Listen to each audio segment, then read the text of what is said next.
नमस्कार, ये आकाशवाणी है। अभी आप रैनोमी से समाचार सुनेंगे।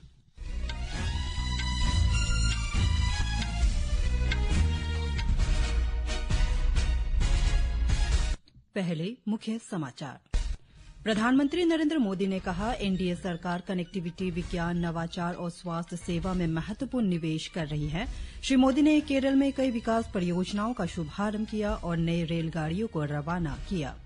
इलेक्ट्रॉनिकी और सूचना प्रौद्योगिकी मंत्री अश्विनी वैष्णव ने कहा, भारत अगले 18 महीने में स्वदेशी मोबाइल ब्रांड लॉन्च करेगा। दावोस में भारत और यूरोपीय संघ ने पर्यावरण अनुकूल परिवहन तथा हरित विमानन में सहयोग बढ़ाने पर सहमति जताई। यूक्रेन संघर्ष समाप्त करने के लिए रूस, अमेरिका और यूक्रेन की पहली त्रिपक्षीय बैठक आज संयुक्त अरब अमीरात में होगी। और पीवी सिंधु और लक्ष्य सेन जकार्ता में आज इंडोनेशिया मास्टर्स बैडमिंटन के क्वार्टर फाइनल मुकाबला खेलेंगे। अब समाचार विस्तार से। प्रधानमंत्री नरेंद्र मोदी ने आज केरल के तिरुवनंतपुरम में कई विकास परियोजनाओं की शुरुआत की और नई रेलगाड़ियों को रवाना किया। श्री मोदी ने पीएम स्वनिधि क्रेडिट कार्ड का शुभारंभ किया और 1 लाख लाभार्थियों को पीएम स्वनिधि ऋण का वितरण किया। श्री मोदी ने 3 अमृत भारत एक्सप्रेस और 1 पैसेंजर रेलगाड़ी को रवाना किया। उन्होंने नवाचार, तकनीकी और उद्यमिता केंद्र, वैज्ञानिक और औद्योगिक अनुसंधान परिषद, राष्ट्रीय अंतर्विषयी विज्ञान तथा प्रौद्योगिकी संस्थान की आधारशिला रखी।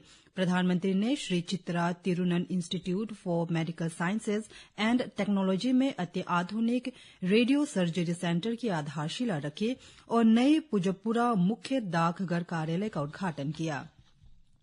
प्रधानमंत्री मोदी ने तिरुवनंतपुरम में जनसभा को संबोधित करते हुए कहा कि पूरा देश विकसित भारत के लक्ष्य की दिशा में एकजुट होकर काम कर रहा है और इसे पूरा करने में शहरों की महत्वपूर्ण भूमिका है। उन्होंने कहा कि केंद्र सरकार पिछले 11 वर्षों से शहरी अवसंरचना पर अधिक निवेश कर रही है। आयकर दरों में सुधार का जिक्र करते हुए प्रधानमंत्री ने कहा कि केरल के मध्यम वर्ग को भी इस छूट का लाभ मिला है। केंद्र सरकार जमीनी स्तर तक बैंकिंग सेवाएं पहुंचाने के लिए अथक प्रयास कर रही है। इससे उन्हें बैंक ऋण आसानी से प्राप्त करने में मदद मिली है। प्रधानमंत्री ने कहा कि पीएम स्वनिधि योजना रेहड़ी पटरी वालों सहित आम लोगों के जीवन को सुगम बनाने के लिए शुरू की गई थी। उन्होंने कहा कि अब इन लोगों को भी क्रेडिट कार्ड मिल रहे हैं जो पहले केवल अमीर लोगों के लिए होते थे। केंद्रीय इलेक्ट्रॉनिकी और सूचना प्रौद्योगिकी मंत्री अश्विनी वैष्णव ने कहा कि भारत अगले 18 महीनों में अपने मोबाइल ब्रांड लॉन्च करने की तैयारी में है। श्री वैष्णव ने दावोस में विश्व आर्थिक मंच के दौरान ये जानकारी दी।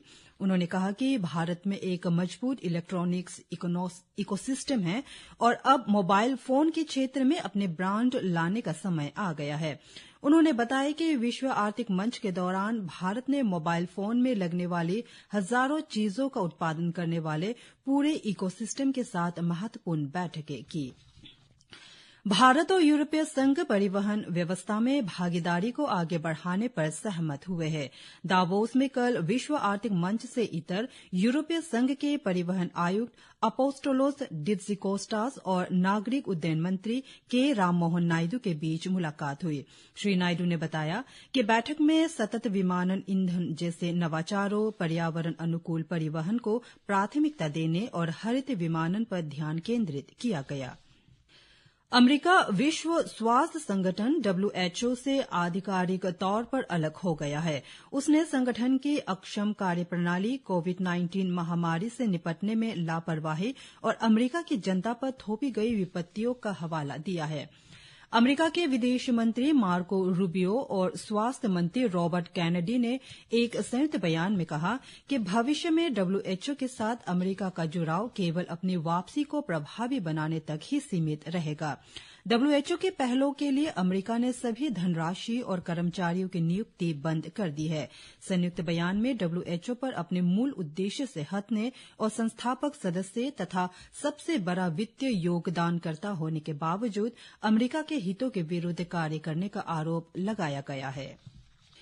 यूक्रेन के राष्ट्रपति व्लोदिमीर जेलेंस्की ने घोषणा की है कि यूक्रेन, अमेरिका और रूस आज से 2 दिन की बैठक में भाग लेंगे। वर्ष 2022 में यूक्रेन और रूस के बीच शुरू हुए संघर्ष को समाप्त करने के लिए पहली बार तीनों देशों के प्रतिनिधिमंडल आज और कल संयुक्त अरब अमीरात की राजधानी अबुधाबी में त्रिपक्षीय बैठक करेंगे। यूक्रेन के राष्ट्रपति जेलेंस्की ने दावोस में विश्व आर्थिक मंच के अवसर पर अमेरिका के राष्ट्रपति डोनाल्ड ट्रंप के साथ बैठक के बाद ये जानकारी दी। उन्होंने बताया कि राष्ट्रपति ट्रंप ने उनकी चर्चा को सकारात्मक बताया और संघर्ष समाप्ति पर जोर दिया। अमेरिका की ओर से विशेष दूत स्टीव विटकॉफ और जेरेड कुशनर इस शांति प्रक्रिया में शामिल हैं। ये दोनों संयुक्त अरब अमीरात की राजधानी अबुधाबी पहुंचने से पहले मॉस्को में रूसी नेतृत्व के साथ चर्चा करेंगे। जेलेंस्की ने कहा कि वार्ता एक महत्वपूर्ण कदम है और इसकी सफलता के लिए रूस सहित सभी पक्षों को समझौते के लिए तैयार रहना चाहिए। उन्होंने कहा कि सुरक्षा गारंटी और युद्धोत्तर पुनर्निर्माण से संबंधित दस्तावेज लगभग तैयार है। हालांकि जेलेंस्की ने यह भी स्वीकार किया कि अंतिम तौर पर वार्ता अभी भी कठिन है। संयुक्त अरब अमीरात की मध्यस्थता से दोनों देशों के बीच कैदियों के आदान प्रदान सहित बैठक का आयोजन किया जा रहा है। देश के विभिन्न हिस्सों में आज वसंत पंचमी और सरस्वती पूजा का त्योहार धार्मिक और पारंपरिक उत्साह के साथ मनाया जा रहा है। ये पर्व वसंत ऋतु के आगमन का भी प्रतीक है। इस अवसर पर लोग, विशेषकर विद्यार्थी, ज्ञान और विद्या की देवी सरस्वती की पूजा करते हैं। राष्ट्रपति द्रौपदी मुर्मू, उपराष्ट्रपति सीबी राधाकृष्णन और प्रधानमंत्री नरेंद्र मोदी ने वसंत पंचमी के शुभ अवसर पर देशवासियों को शुभकामनाएं दी हैं। प्रधानमंत्री ने केरल के तिरुवनंतपुरम में कहा कि वसंत पंचमी का पवित्र त्योहार प्रकृति की सुंदरता और दिव्यता को समर्पित है। जम्मू कश्मीर के डोडा जिले में कल सड़क दुर्घटना में 10 जवानों की मृत्यु हो गई और 11 जवान घायल हो गए। बदेरवा चंबा अंतर्राज्यीय मार्ग पर स्थित 9000 फुट ऊंचे खानी टॉप पर सेना का ट्रक फिसलकर गहरी खाई में गिर गया। सेना और पुलिस ने तुरंत संयुक्त बचाव अभियान शुरू किया। घायल जवानों में से एक बधेरवा उप जिला अस्पताल में निगरानी में है, जबकि 10 जवानों को विशेष उपचार के लिए उधमपुर कमांड अस्पताल में लाया गया है।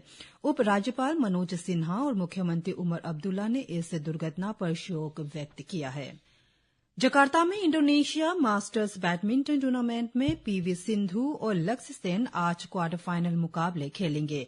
महिला सिंगल्स में पीवी सिंधु का सामना चीन की चेन यूफेई से होगा, जबकि पुरुष सिंगल्स में लक्ष्य सेन थाईलैंड के पानिचाफोन तिरारत सकूल से मुकाबला करेंगे। भारत और न्यूजीलैंड के बीच 5 मैचों की T20 अंतर्राष्ट्रीय श्रृंखला आज से शुरू हो रही है। श्रृंखला का पहला मैच नागपुर के विदर्भ क्रिकेट एसोसिएशन स्टेडियम में खेला जाएगा। मैच शाम 7 बजे शुरू होगा। ये श्रृंखला सूर्य कुमार यादव की कप्तानी में महत्वपूर्ण मानी जा रही है। इस सीरीज को आगामी आईसीसी पुरुष T20 विश्व कप की तैयारियों का अहम हिस्सा भी माना जा रहा है। पुदुचेरी सरकार ने मानक गुणवत्ता के अनुरूप न होने के कारण 3 कफ सिरपों की बिक्री पर प्रतिबंध लगा दिया है। अहमदाबाद स्थित रेडनेक्स फार्मास्यूटिकल्स द्वारा निर्मित रेस्पी फ्रेश और एडकेम फार्मास्यूटिकल्स द्वारा निर्मित रेस्पी फ्रेश टीआर तथा उत्तराखंड स्थित इंडियन ड्रग विजन कंपनी द्वारा निर्मित मेडिकोव डी सिरप की बिक्री प्रतिबंधित कर दी गई है। ड्रग कंट्रोल विभाग द्वारा जारी एक आदेश में दवा थोक विक्रेताओं, खुदरा विक्रेताओं, सरकारी फार्मेसियों, ईएसआई सेंट्रल स्टोर और जेआईपीएमईआर फार्मेसी को पुदुचेरी में इन तीनों कफ सिरपों को न खरीदने और न बेचने का निर्देश दिया गया है। उन्हें उपलब्ध स्टॉक के बारे में ड्रग कंट्रोल विभाग को सूचित करने और संबंधित निर्माताओं या वितरकों को वापस करने का भी निर्देश दिया गया है। संयुक्त अरब अमीरात और विश्व आर्थिक मंच ने अगले 5 साल तक वैश्विक भविष्य परिषदों की वार्षिक बैठक आयोजित करने पर सहमति व्यक्त की है। ये रणनीतिक भागीदारी में एक नया अध्याय है। स्विट्जरलैंड के दावोस में विश्व आर्थिक मंच की वार्षिक बैठक के दौरान इस संबंध में समझौता ज्ञापन को पेश किया गया। संयुक्त अरब अमीरात में मंत्रिमंडल मामलों के मंत्री मोहम्मद बिन अब्दुल्ला अल गरगावी ने कहा कि ये भागीदारी प्रभावी वैश्विक भागीदारी के संयुक्त अरब अमीरात के दृष्टिकोण को दर्शाती है।